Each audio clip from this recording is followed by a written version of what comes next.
몸, 마음, 생명이라는 제목으로 예수님께서 이 땅의 사역 가운데 우리 인생들을 얼마나 사랑해 주셨는지 같이 묵상하는 시간 갖기를 원합니다.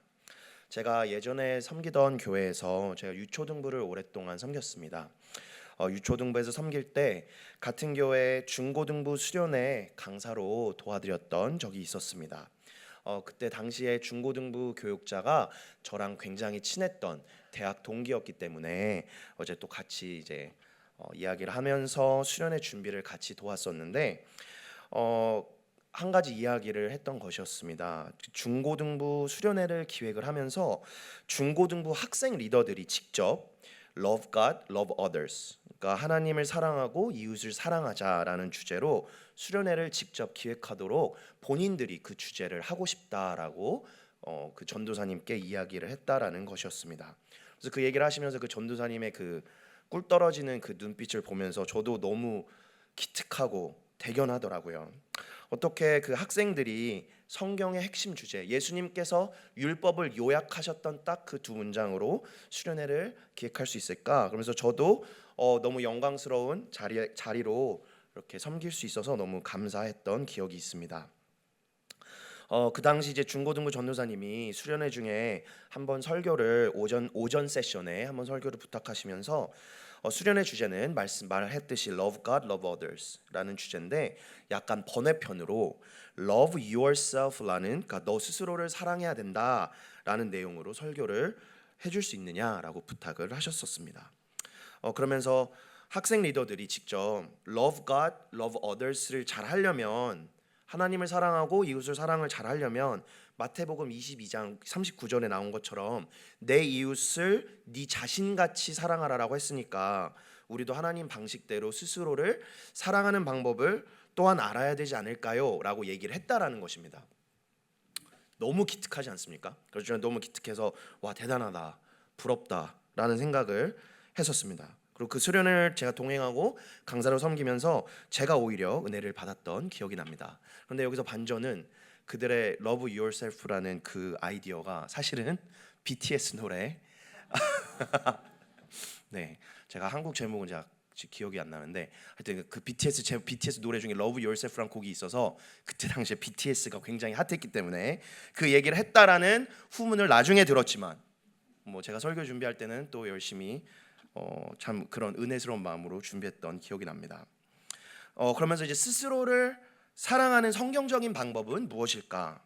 성경에서는 우리가 우리 스스로를 사랑하는 방법을 어떻게 가르치고 있을까를 찾아봤더니 결론은 어떤 방법적인 것이 아니라 예수님을 믿고 신뢰하는 것이, 예수님께서 나에게 주셨던 그 사랑을 나 자신에게 또한 선포하고 묵상하고 그것이 내 마음 가운데 진실이 될 수 있도록 현실에서 예수님의 사랑을 살아내는 것, 그것이야말로 나 자신을 사랑하는 최선의 방법이다라는 것이었습니다.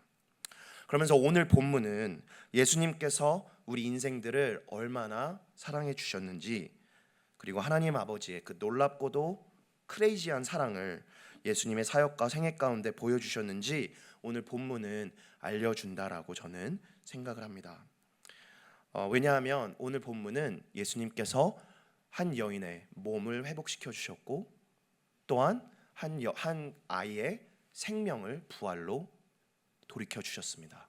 그리고 그 과정 가운데서 예수님은 그 아팠던 여인의 마음 또한 회복시켜 주시는 것을 볼 수 있습니다. 오늘 본문 스토리의 시작점인 21절에서는 마가복음 5장 21절에서는 예수님이 배에서 내리시자마자 그 당시 회당장인 야이로가 예수님 앞에 엎드리면서 자신의 딸을 구해달라고 간곡히 요청하는 장면으로 시작합니다.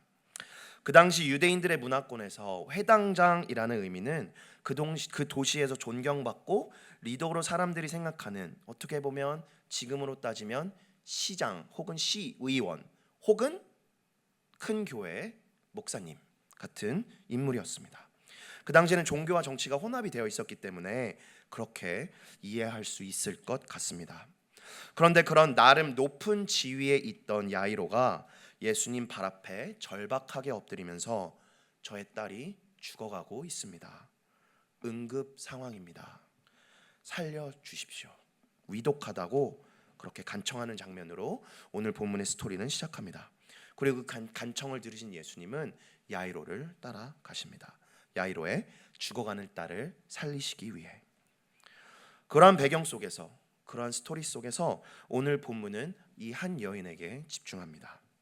이 여인은 12해 동안, 12년 동안, 자그마치 12년 동안 혈루증을 앓았던 환자입니다. 몸에서 계속해서 피가 나는 이 질병은 12년 동안 고쳐지지도 회복되지도 않았습니다. 그런데 그 상태로 무려 12년 동안 고통받은 이 여인에게 오늘 본문은 집중을 하는 것을 볼 수 있습니다. 같이 마가복음 5장 25절로부터 26절을 읽겠습니다. 12해를 혈루증으로 앓아온 한 여자가 있어 많은 의사에게 많은 괴로움을 받았고 가진 것도 다 허비하였으되 아무 효험이 없고 도리어 더 중하여졌던 차에 이 여인은 12년 동안 낫지도 회복되지도 않고 그 어떤 약을 써도 그 어떤 의사를 찾아가도 회복되지 못했습니다. 얼마나 고통스러웠을까요? 얼마나 아팠을까요? 제가 결혼하고 나서야 자매님들의 한 달에 한 번 이 피의 고통이 얼마나 크신지 알게 되었습니다. 며칠 전부터 제 아내는 저에게 얘기를 합니다. 아프다고, 많이 아프다고. 침대에서 움직이지도 못하고 또한 몸에서 피가 계속 나기 때문에 쉬어도 그 어떤 좋은 것을 먹어도 몸에 힘이 나지 않고 고통스러운 것을 제가 볼 때 저도 참 마음이 아프더라고요. 그런데 이 고통을 자그마치 12년 동안 알았습니다. 그리고 그때 당시 유대 율법 사회에서 이 여인은 율법으로 따지면 부정한 여인으로 낙인 찍힌 채 살아갔어야 했었을 것입니다. 이 여인이 앉은 자리는 부정한 자리로 여겨졌을 것이고 이 여인이 만지는 모든 것은 거룩하지 않고 부정한 것으로 되어져서 종교 의례를 거치지 않으면 더 이상 하나님 앞에 보일 수도 없고 거룩해질 수 없고 깨끗해질 수 없는 것으로 되어버렸을 것입니다. 게다가 그 누구도 이 여인을 아내로서 원하지 않고 가정을 이루지 못했을 것입니다. 몸에서 끝없이 나왔던 피처럼 그녀의 마음 또한 끝없이 상처받고 거절받고 자신을 자책하면서 자신은 종교적인 의미에서 부정한 사람이라는 그 수치심 앞에 끝없이 아팠을 것입니다. 이 여인은 감히 회당장이라는 이 높으신 분의 따님을 구하러 가신 예수님의 앞길에 나아올 수 없었을 것입니다. 그 예수님의 바삐 가시는 걸음을 막아 세울 수 없었을 것입니다. 회당장이 예수님 앞에 엎드리면서 간절함으로 구하는 그 장면도 보았을 것이고 또한 예수님께서 같이 걸어가시는 모습도 보았을 것이고 예수님을 에워싼 수많은 무리 또한 그녀는 두려웠을 것입니다. 그래서 그녀는 차마 예수님 앞에 무릎조차 꿇지 못한 채 엎드리며 간청하며 소리내 기도하고 소리내서 간청할 용기조차 내기 어려웠을 것입니다. 그래서 그녀는 예수님의 옷자락만 만지기로 결심했습니다.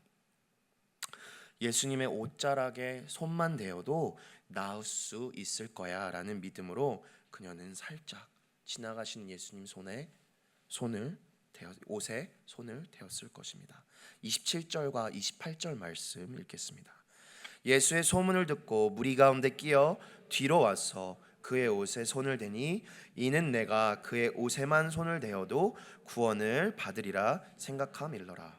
차마 예수님 앞에 엎드리지 못한 채 자신의 부정함 때문에 예수님에게 짐을 드리는 것이 부끄럽기 때문에 높은 회당장의 따님을 구하러 가시는 급히 이동하시는 예수님을 막을 수 없기 때문에 예수님께 소리 높여 간청조차 하지 못한 채 그녀는 부끄러움 속에 수치심 속에 예수님의 옷자락에 손을 대었습니다. 그리고 그녀는 나았습니다. 예수님이셨기 때문에 그녀의 몸은 나았습니다. 여기까지는 우리가 잘 알고 있는 예수님의 회복 기적의 스토리입니다. 누군가 아팠다, 예수님께 왔다, 예수님께 낫게 해주셨다. 할렐루야. 그런데 예수님은 갑자기 이 응급 콜에도 불구하고 높으신 분의 딸을 낫게 하러 가는 이 응급 콜에도 불구하고 그 자리에 갑자기 멈추셨습니다. 예수님을 통해 이 여인의 몸이 나음을 입었다는 사실을 스스로 아시고 멈추셨습니다. 저는 목사로서 이 멈추신 예수님이 너무나 존경스럽고 멋있습니다. 저는 이 본문을 읽을 때마다 생각합니다. 나도 저렇게 살아야지. 비록 제가 회복의 능력은 없지만 멈춰 설 줄은 알아야지. 저같이 부족하고 성품이 연약하고 명예 유혹에 쉽게 현혹되는 저는 아마 여기서 멈춘다라는 생각은 아예 그 선택지에조차 없었을 것 같습니다. 무려 회당장의 딸이 아픈데 가서 제가 기도해줘서 나으면 제가 받을 명예와 칭송, 그것들을 놓칠 수 없을 거야 라고 생각했을 것 같습니다. 그리고 혹시라도 제가 멈춰서서 그 딸이 진짜 덜커덕 죽어버리면 제가 어떻게 책임질 수 있겠습니까? 당장 가서 저라면 이 세상 그 어떤 것도 나를 멈출 수 없다라는 기세로 달려갔을 것 같습니다. 실제로 위독했기 때문에 너무나 좋은 이유가 있지 않습니까? 그런데 그럼에도 불구하고 예수님은 멈추셨습니다. 제가 MBTI의 F라고 자부합니다. 검사할 때마다 저는 70% 정도 나옵니다. 그러나 와이프 피셜 T의 성품을 가진 것 같은 저는 아마도 아니 어차피 몸이 나았잖아, 나중에 신방하면 되지 않을까? 라고 생각을 했을 것 같습니다. 그런데 예수님은 그 자리에 멈추셨습니다. 그리고 말씀하셨습니다. 누가 내 옷에 손을 대었느냐. 30절 같이 읽겠습니다. 예수께서 그 능력이 자기에게서 나간 줄을 곧 스스로 아시고 무리 가운데서 돌이켜 말씀하시되 누가 내 옷에 손을 대었느냐 하시니 응급 콜을 멈추셨습니다. 돌이켜서 사람들을 바라보시며 말씀하셨습니다. 누가 내 옷에 손을 대었니? 내 옷에 손을 대어서 몸에 나음을 입은 사람이 누구냐고 찾으셨습니다. 왜 멈추셨을까요? 예수님께는 이 여인의 몸의 회복뿐 아니라 몸의 치유뿐만이 아니라 마음의 치유, 심령의 치유 또한 너무나 중요했기 때문입니다. 이 여인의 몸의 질병이 낫는 것뿐 아니라 마음의 질병이 낫는 것 또한 우리 사랑이 많으신 예수님께는 너무나 중요했기 때문입니다. 예수님의 사랑과 하나님의 사랑은 우리의 몸의 아픔뿐만이 아니라 우리의 마음의 아픔까지도 공감하시고 낫게 하기를 원하시기 때문입니다. 멈추시며 가장 바쁘고 응급콜인 그 순간에 멈추시며 자신을 찾으시는 예수님의 부르심 앞에 이 여인은 두려워 떨었습니다. 왜요? 자신의 부정함이 예수님까지 부정하게 만든 건 아닐까? 이 여인은 유대 교회의 그 제사 가운데 참여할 수 없는 그러한 여인이었습니다. 왜 자신의 옷을 만져서 부정하게 만들었냐라고 비난하시지는 않을까 두려워했었을지도 모르겠습니다. 그뿐만이 아니라 회당장의 딸을 낫게 하러 가셔야 되는데 부정한 자신이 예수님을 만져서 그것 또한 망쳐버린 것은 아닌지 그러한 아픈 마음을 가지고 있었을지도 모릅니다. 그렇게 떨면서 예수님 앞에 모든 것을 고백합니다. 그러나 그 고백 앞에 예수님은 그녀에게 말씀하셨습니다. 우리 같이 예수님께서 그녀에게 말씀하신 34절의 말씀 읽겠습니다. 예수께서 이르시되 딸아 내 믿음이 너를 구원하였으니 평안히 가라 내 병에서 놓여 건강할지어다. 예수님은 먼저 그녀의 정체성을 알려주십니다. 부정한 환자가 아니라 하나님의 딸, 하나님의 자녀, 사랑받는 하나님의 따님이라고 알려주십니다. 야이로의 딸이 높은 것 같으니 너는 하나님의 딸이야. 그리고 그녀의 믿음을 칭찬해 주십니다. 나를 믿었구나. 그거면 됐다.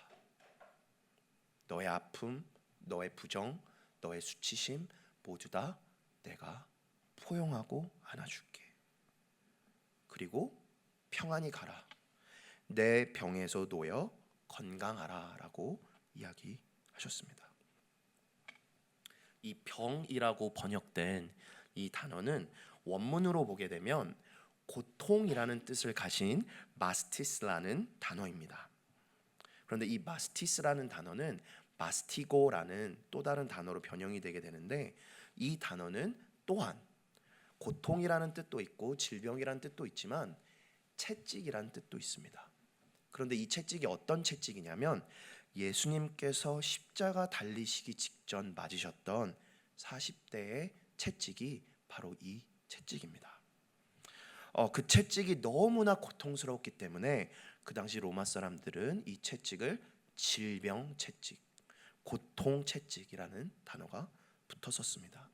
이 채찍은 가죽으로 이렇게 동물의 가죽을 길게 잘라서 실처럼 잘라서 여러 겹을 묶은 다음에 그 끝에는 무거운 돌이나 쇠줄을 달게 됩니다. 그리고 중간에는 날카로운 동물의 뼈 혹은 철사 같은 것을 엮어서 사람을 때리게 되면 이 채찍이 무게 끝이 무겁기 때문에 사람의 몸을 감게 됩니다.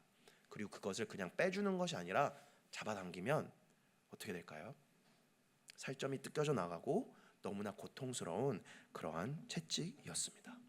예수님께서 십자가에 달리시기 바로 직전 맞으셨던 채찍이 바로 이 마스티스라는 단어입니다. 마가복음은 굳이 이 단어를 사용하고 있습니다. 왜일까요?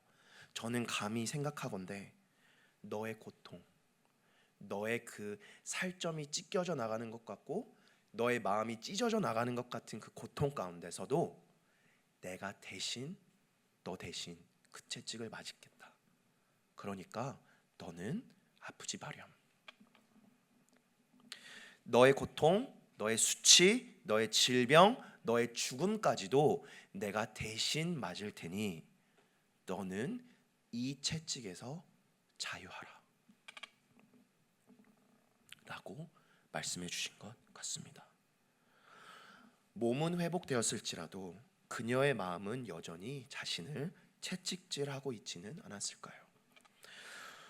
세상과 다른 사람들의 판단과 정죄의 관성으로 스스로를 또한 채찍질로 정죄하고 있지는 않았을까요?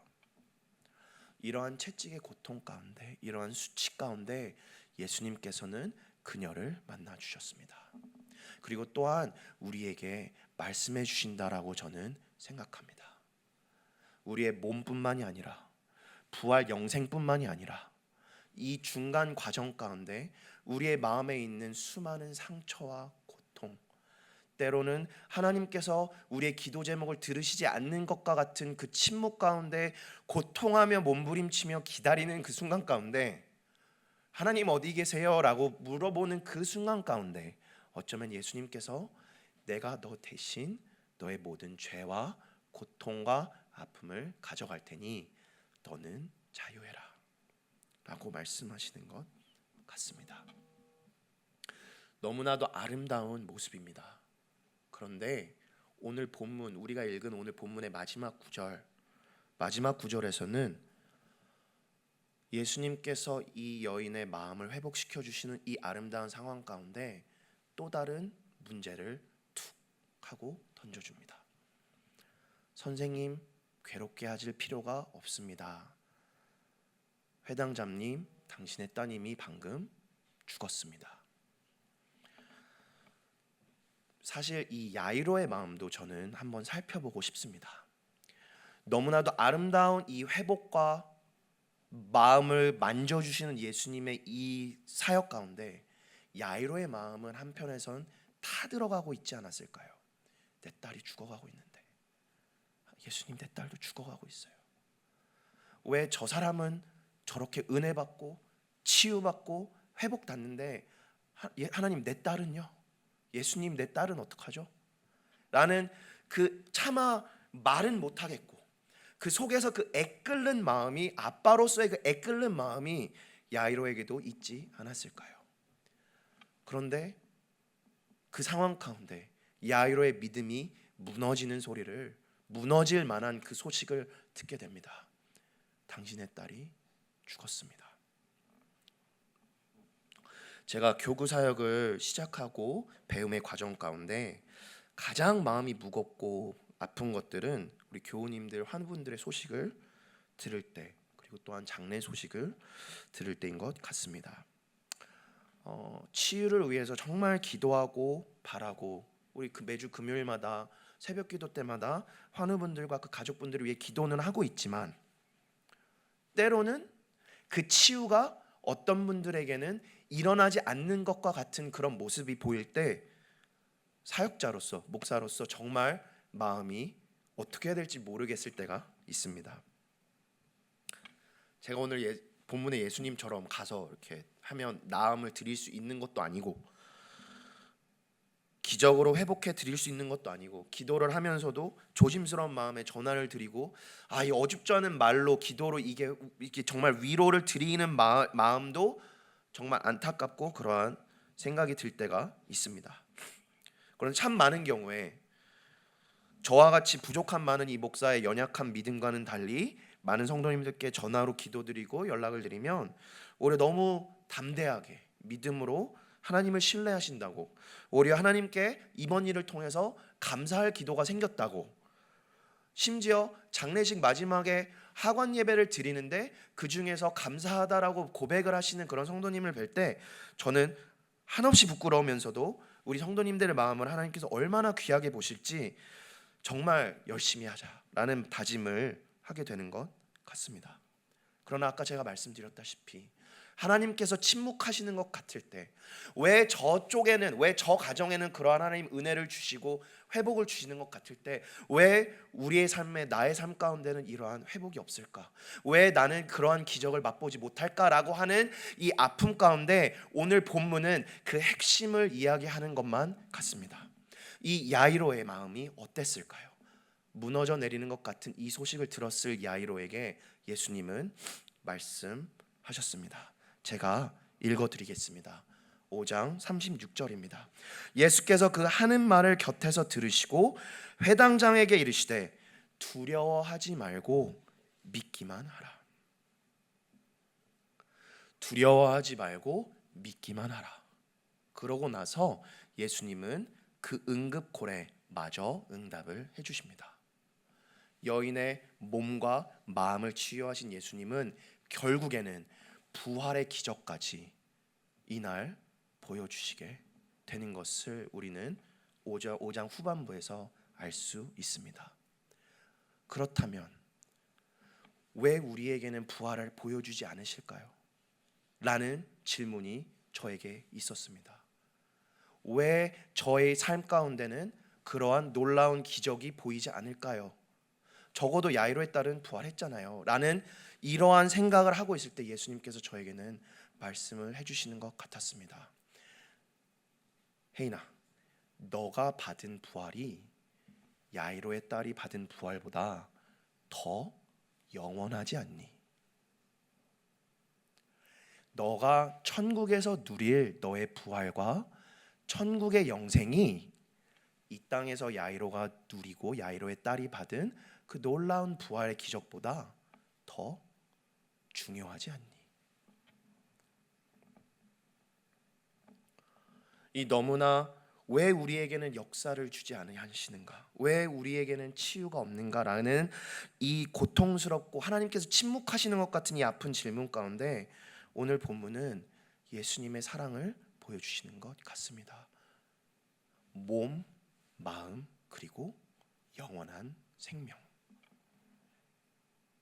결국에는 우리 예수님을 신앙하는 우리 모두에게 궁극적인 소망은 십자가 부활, 마지막 때 예수님 다시 오실 예수 그리스도께서 주실 영광스러운 영생임을 믿습니다. 오늘 말씀 가운데 같이 기도하기 원합니다. 우리가 정말 이러한 아픈 질문들 또한 우리의 마음들 하나님 앞에 솔직하게 고백하는 시간을 갖기 원합니다. 우리가 때로는 하나님 앞에 하나님 왜 우리에게는 이러한 놀라운 역사가 없을까요? 하나님 왜 우리에게는 이렇게 침묵하시는 걸까요?